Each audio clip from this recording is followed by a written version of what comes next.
All right, first up we have Team Tula.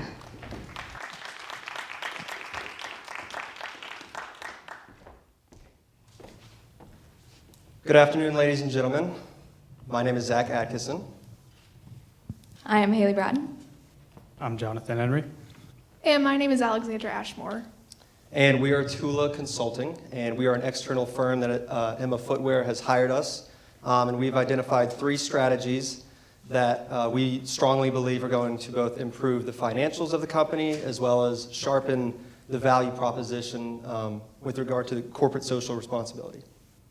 And with that, I'm going to pass it off to Alexandra. Okay, before we get started, I want you to think about one quick thing. What is a reasonable average human lifespan? I would say 80 years is pretty reasonable, right? Now think about your shoes. You'd probably be thinking 6, 7 years maybe until your shoes disappear off the earth. Well, try 40 years. Every single pair of shoes that is discarded and that the company does not have a sustainable process to recycle that product sits in a landfill for 40 years before it starts to decompose. Now, given that Emma cares about creating a circular supply chain, this is not okay, and that's not the kind of global footprint we want to be leaving. For this reason, we're tying it into our vision of being a world-class brand that focuses not only on safety and comfort, but sustainability. We want to be an innovator in this market, not because we cut costs so well, or because we have the largest market share, but because we are considering these issues. So again, we're going to be pioneering the international markets and being a light to other companies that are also looking to reduce this global footprint. So I'm going to pass it off, and we're going to kind of dive into the 3 strategies that we're suggesting Emma incorporate to start making these changes happen, and again, being an innovator in this market. So our proposal today will come in 3 major parts. First, we'll give an introductory to Emma and start with a market analysis of the safety footwear industry. Then we'll move into our 3 main business propositions. It starts with a comprehensive supply chain audit. We'll move into an optimization of the current circular economy, and we'll give Emma a chance to give back by implementing the Safe Step Forward program. We'll finish with a discussion of possible pricing changes. And to get us started with an introductory to Emma, I will pass it off. Okay, thanks, John. And before we get into the specifics of what these 3 key differentiation strategies look like, we want to clarify to Emma that there is a viable market here. Because no matter how great sustainability and safety and all of these keywords sound, it's hard to pitch this an idea to executives, again, if there's not a viable market and if we're not going to be seeing profits and a return on investment here. And so you might be thinking, where is there room for growth in the safety shoe industry? I mean, let's be honest. A customer who doesn't need a safety shoe is not necessarily going to be enticed to buy one, no matter how great our products are or how cool they look or anything like that. But there actually is a big global market for this industry currently, and we're going to put some numbers up on the board to demonstrate that. And the reason that there's room for growth in a market to capture is because of the changing technological environment. Let's take this for example. The increase in hybrid and fully electric vehicles that are being built has resulted in an increase in the risk of electric shock for workers, and therefore they need higher quality shoes to protect them against such risks. This is just one example of why there is increasing demand for products such as the ones that Emma offers, including many of our shoes. And so now that we feel comfortable that there is a market, it's also important to understand, do our customers care about sustainability? Because as you'll see in our 3 differentiation strategies, sustainability is one of our core values that we will really be pushing. And so again, we did a little analysis to see, do our customers even care that we're putting all of this effort into sustainability? And we found that they do. The first reason is that the green movement has huge positive impacts on the job market. Again, there are job opportunities, for example, powering the wind turbines, and then also some of the tax incentives that governments have for corporations to reduce emissions also boost the economy. So it's positive for everyone. And then we also, just as some examples, have 2 of those government initiatives that are currently in place in the Netherlands that Emma follows. And so we're pretty comfortable that our consumers are going to be comfortable and familiar with these initiatives because it's very prevalent in the Netherlands. But even outside of the Netherlands, there's no need to worry. Consumers still care about the green economy, again, because any human is going to be concerned with the astounding data, such as 92 million tons of textile waste being created globally. We're confident that consumers across the globe are going to want to reduce this global footprint, and therefore will be invested in these efforts. And I'm going to pass it to Haley so she can really tell you what are these three differentiation strategies. Yes, thanks, Alexandra. So now that we know there's a market, we really want to capture it, and we plan on doing this through our key business differentiation strategies. The first one being complete control of the supply chain, the second one being optimizing our circular economy, and then the third one being giving back. So to dive into the first, complete control of the supply chain. So sustainability is really important for Emma, and we really want to capture that and make sure that Emma has complete visibility into their entire supply chain and is able to ensure that everything's being sourced ethically and responsibly. And so we think the best way to do that is to hire an external auditor. Two of the companies we've looked into are EPEA and EcoVadis. So as you may already know, Emma's currently working with EPEA, and they are looking into our products to ensure that everything that goes into our products, every material, is able to be recycled and reused. So we could continue working with EPEA, and they would conduct an audit. So basically how this would work is they would look into all the materials and then the processes that go into collecting these materials, and then audit everything to make sure it's good to go. And then they can actually provide a certification called the C2P certification, otherwise known as Cradle to Cradle certification. And this is an internationally recognized certification that basically says that the supply chain is good and everything's ethical. And another company we looked into is EcoVadis. So very similar to EPEA, they also conduct audit services, and they do a holistic view of the supply chain just to make sure that everything's sourced ethically. And so you may be wondering, we're going to do all these audits, what are we going to do after with the outcomes?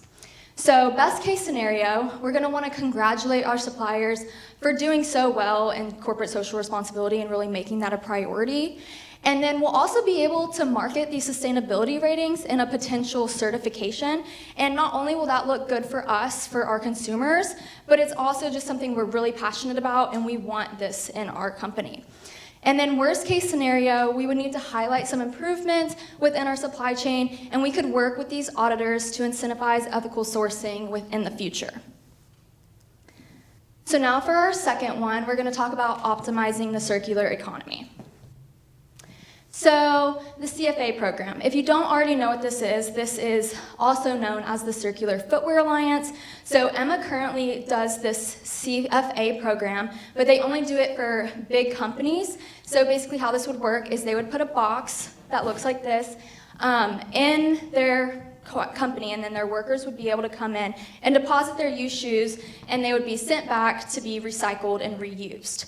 And so they would be able to purchase either a $10 box, which would hold 15 pairs of shoes, or a $99 box, which holds 150 pairs of shoes.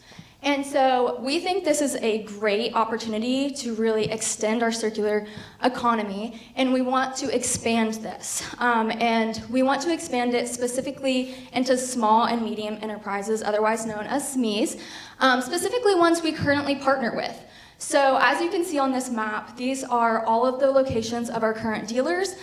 So you can see we have hundreds of dealers throughout Europe. And so we're planning to put these CFA boxes throughout so that people would be able to go into our dealers, and if they have purchased our products, would be able to discard their used shoes so they can be sent back and recycled rather than sit in a landfill for years and years. And now I'll hand it off to Zach to go into our third strategy. Thank you, Haley. So our third strategy and final strategy is to give back. And so we're doing this with a program we've called a Safe Step Forward. And so the program begins with first identifying low-income communities with high growth rates in construction. And we're targeting construction specifically because that makes up about a quarter of Emma's total revenue. So then after we identify, we're going to partner with the local construction companies. And then through that partnership, we're going to provide Emma shoes for their workers free of charge. And then the final bit of it is the donation. So for every 10 pairs of shoes sold, Emma is going to donate 1 pair to the identified construction companies. So we have identified 3 countries, cities, and then also construction companies. So first, there we go. So first we have Ethiopia at the capital city of Addis Ababa, and the construction company is Ethiopian Construction Design and Supervision Works. Next we have the country of Tanzania, in the capital city of Dar es Salaam, and the company is Dar es Salaam Company. And then lastly we have Nairobi, Kenya, which is Sayani Brothers Construction. And we specifically targeted these construction companies because they're mid-sized, and then we specifically targeted the cities because these are 3 of the top 5 cities projected population growth in the next 15 years. And with any population growth like that, population growth within Africa, but with any population growth like that, you're going to need a lot of infrastructure spending and a lot of construction spending. And so these 3 companies are going to be definitely part of that new initiative in these cities. But by providing the Emma work shoes for these companies free of charge, it A, removes the expense that they have to incur by providing it to the workers, and B, it also provides 2 of the 3 pillars, which is safety and comfort, to the workers within these low-income areas. Moving into pricing. First, we would like to address a competitor price comparison. There you are. Between Emma and 3 of its major competitors by volume, Honeywell, Caterpillar, and Beta brands. You'll notice a 15 to 20 euro difference in the average product price for all of Emma's products versus its competitors. In a study done by the Nielsen Group in 2015, it stated that 15% of all of Emma's products, I'm so sorry. Anyway, 66% of all consumers around the world would pay more for ethically sourced product from a company like Emma. This study was conducted using a population of 30,000 consumers across the world from North America to Europe, Asia, and Africa as well. With this consideration, Emma's commitment to a circular economy and the implementation of the Safe Step Forward program, we believe Emma is able to implement a 15% price increase for all of their products. This 15% price increase would still make Emma a price leader among all of these competitors and completely pay for the entirety of the proposal we've brought so far.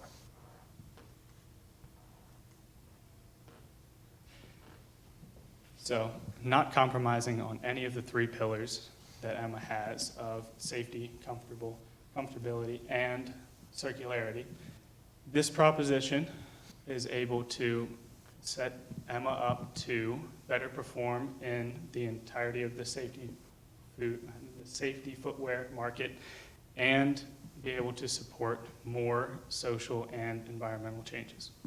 Thank you for your time. We'd like to open the floor to any questions you may have. 10 minutes for questions, and Jessica's going to 3 minutes.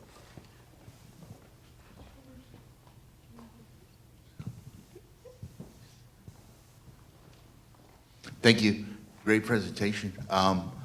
One thing that popped out to me, I wanted to see how, well, I guess, how did you come up with the 10 pairs to 1? How did you come up with 10 for 1 just right off the bat? Donate 10 pairs and give them 1. Where did you get that number 10? Well, we started originally about 5 to 1, is that correct? We started about 5 shoes for 1, but as we kind of got down into the nitty-gritty of the finances for it, we backed off a little bit, because that's a relatively ambitious goal to do 1 for 5, so that's kind of how we came up with 10.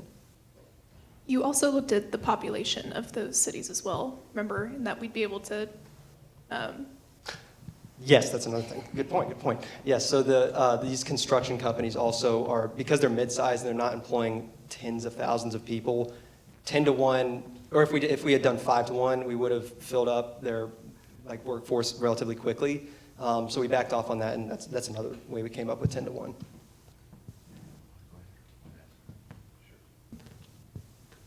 Yes, I'll echo the gentleman's comments. Good presentation. My question, you mentioned the audit of the supply chain. Do you guys have an idea about how long that process takes and what's the cost? So that's a great question because it's very influential on what this process is going to look like. Unfortunately, we don't have a timetable just because each company, depending on the industry, is so different and specific about how lenient they are with releasing information to us about their raw materials. So we're kind of have to take it on a case-by-case basis, and that's going to require continual evaluation.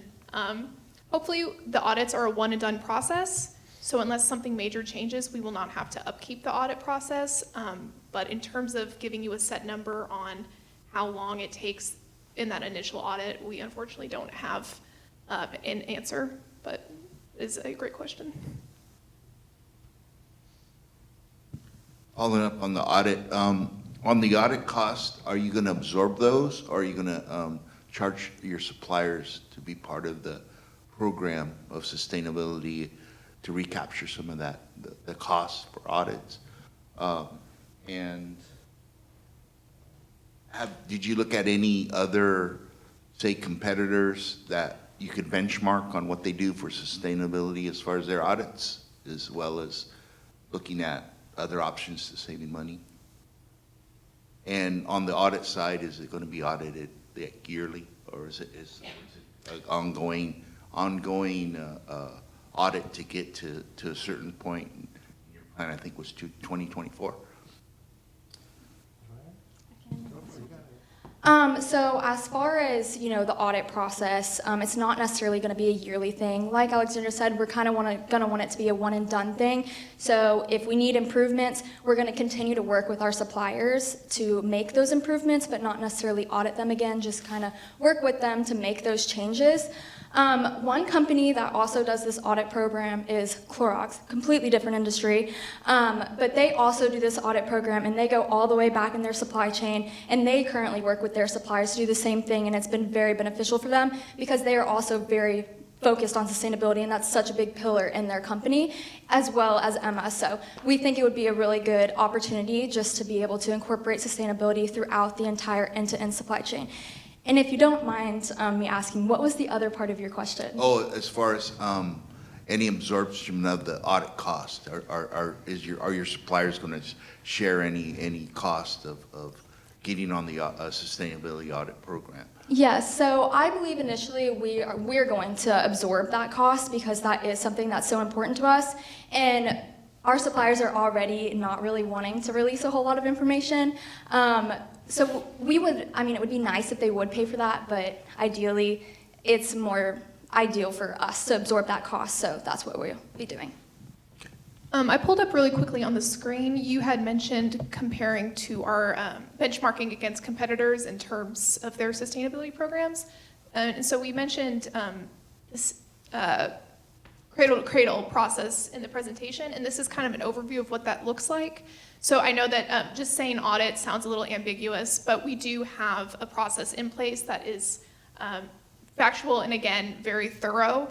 And having this certification, none of our competitors really have this certification, which is why we were saying if we are able to achieve this certification with our suppliers, that will be a significant competitive advantage for us in distinguishment against our competitors, because at this point, none of them have invested the time and the resources to have that accolade. Good, thanks. I like the idea of the audit. In fact, I think it was one of the best ideas, and so I'm going to go back to it as well. What are the plans to help Emma with flaws that they might have in areas of opportunity to improve their supply chain?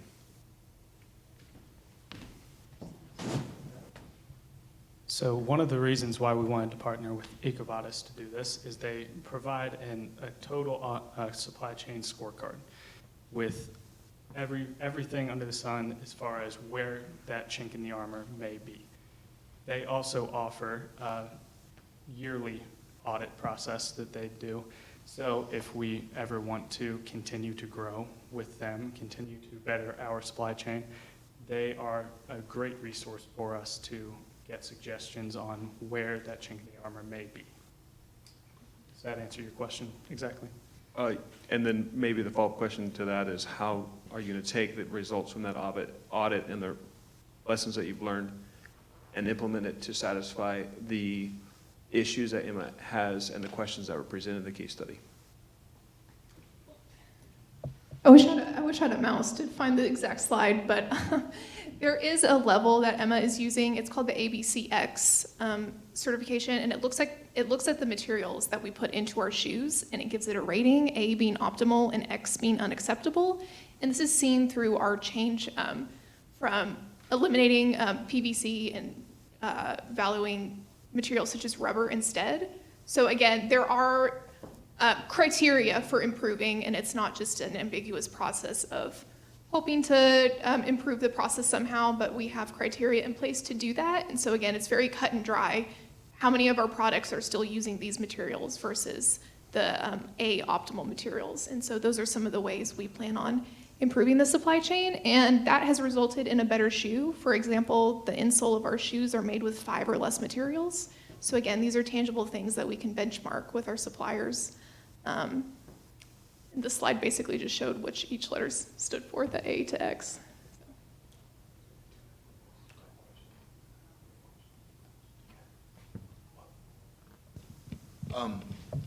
We showed a slide on the 3 other, or like the market. I want to, I guess, know what your market share. You showed a slide with 3 other competitors that you compared your retail price, and then you proposed a 15% price increase. Are you comparing apples to apples? Like, are your shoe, like you said, a better shoe? Is it compare all the same? Your shoe versus the other competitors? And I guess number 1, what's the market share of Emma? And number 2 is what are the market shares of the competitors listed? And then are you comparing apples to apples? So, great question. Of these brands on the screen here, these are competitors by volume. It's across the entire world, and Emma is the only operator here in Europe, based in Europe. So with the majority of their market share in Europe, they seem to be safe. However, all of these brands have their own technologies that they put into their shoes. So there will be differentiation within the actual quality of the shoe. However, Emma of these brands is the only one also dedicated to promoting a circular economy. So that also puts forward the social responsibility there. And then following that is that you said your strategy was to offer international markets, additional international markets. Which markets would those be as far as just regular retail sale? So this really ties into our Give Back program. And so you might have noticed that there's a difference in priorities within our existing markets and our new markets. And what I mean by that is, for our existing markets, we're focused on the circular economy, sustainability. Whereas for our new markets that we're pioneering, such as the African cities, we're focused more on safety. We are willing to compromise a little bit on the sustainability because those employees are not even meeting the bare minimum standards of safety for their shoes. And so we want to focus on safety first. And so our new markets are going to be those with employees who need, again, shoes to provide that safety the most. So we're starting in Africa, but also going into Asia.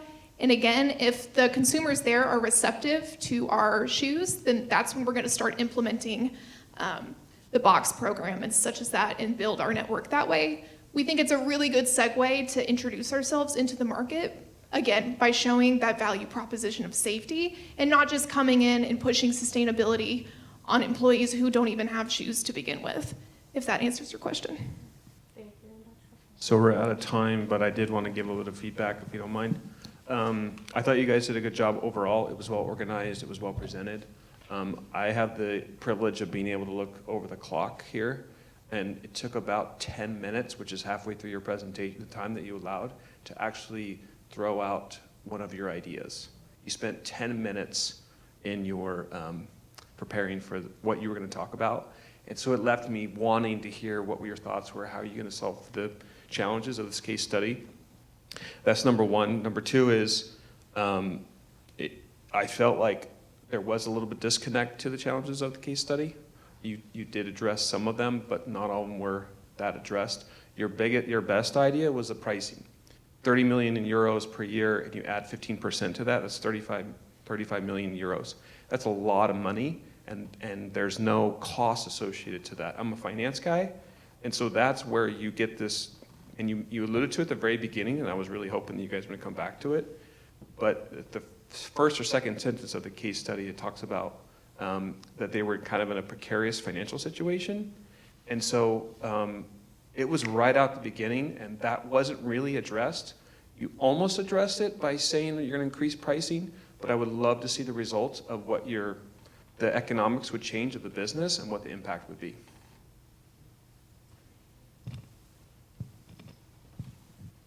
Again, great presentation. You guys work well. I think going on with that is that one of the challenges of the case study was capturing information of the end user, of your customer.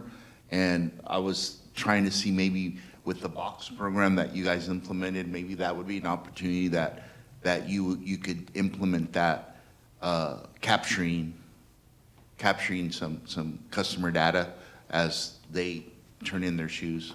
Because obviously they're going to turn in their shoes, they're going to recycle them. They're on board with the sustainability program and the whole world environment, basically green movement. So I was thinking maybe you were going to come up with something like that to capture some data from your customers with the box program. So, but I thought that was going to be another strategy, which probably you have, but you just didn't present it. But it was a good tie-in right there. Thanks. Thank you, guys. Thank you.